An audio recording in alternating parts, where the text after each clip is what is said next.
So I teach journalism, and I'm trying to get my students to think about covering stories in a different way than just I went to the parade and the mayor spoke and he was really boring, okay?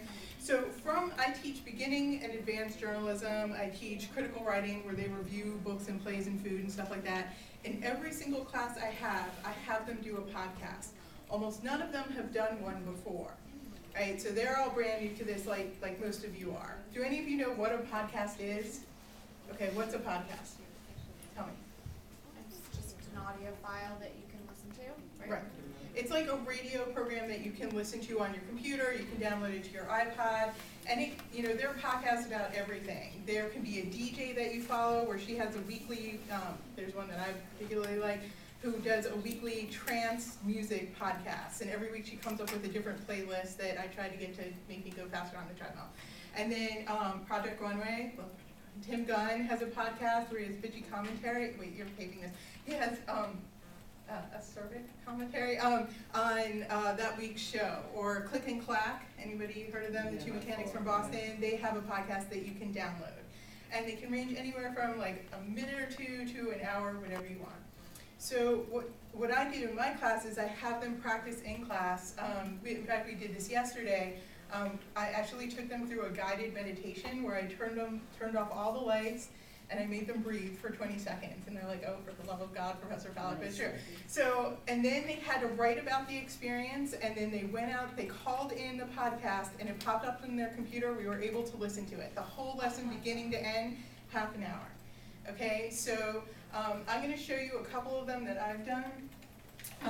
I used to use a program called GCast. It was fabulous, it was free, it was easy. A week ago they decided they were going to charge everybody $100 to use it. I'm not a fan of charging people $100, so there's this new program called Yodio where you can also do this. Okay, so I came up with a couple different ways you can include this in your class. So for example, and if any of you speak French here, I'm very, very sorry. But here's an example of, sorry, Matthew. So here's an example of one I did from the Little French. Et ça, c'est Le Petit Prince en français. Je demande pardon aux enfants d'avoir dédié ce livre à une grande personne. J'ai une excuse sérieuse. Cette grande personne est le meilleur ami que j'ai au monde. So, for example, if you are teaching French, you can have your students send you a podcast as homework. Okay, so you can hear them, learn to pronounce the words, or whatever it is that you're trying to do. This is my picture. Does anybody remember the picture? The adults saw this as a hat. Do you remember what the children saw this as? No. The boa constrictor. Boa constrictor who ate the elephant. So, okay, so that was an example of like one that you could use for that. Here's another example that I did. You can do single track ones with one photo. If you want to include multiple photos, you make multiple calls. It's done by phone.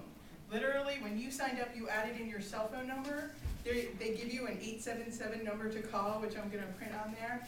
And you call up, you read your little script, which I've given you, and you say, hi, this is Dawn Fallik, and I'm recording in front of Memorial Hall, the Eli Lilly Conference. It's fabulous.